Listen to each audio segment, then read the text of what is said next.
ধ্বংসযজ্ঞে বেহাল রাজধানীর মোহাম্মদপুর থানা। পরিষ্কার পরিচ্ছন্নতার কাজ করছেন শিক্ষার্থীরা।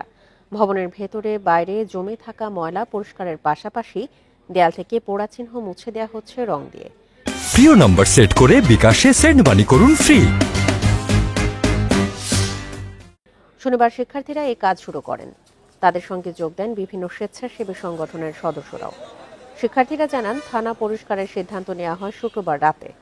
শনিবার সকালে সেখানে যান তারা। মূল কাজ শুরু হয় দুপুরের দিকে। এই কার্যক্রমে অংশ নিচ্ছেন মোহাম্মদপুর এলাকার বিভিন্ন স্কুল, কলেজ আর বিশ্ববিদ্যালয়ের ছাত্রছাত্রীরা। স্বতঃস্ফূর্তভাবে পরিষ্কার কর্মসূচিতে অংশ নিয়ে থানা ভবনকে অনেকটাই নতুন করে তুলেছেন তারা।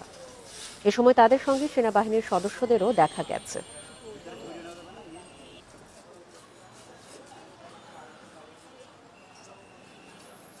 থানা আমার সম্পদ, এই দেশ আমার, এই সম্পদও আমার।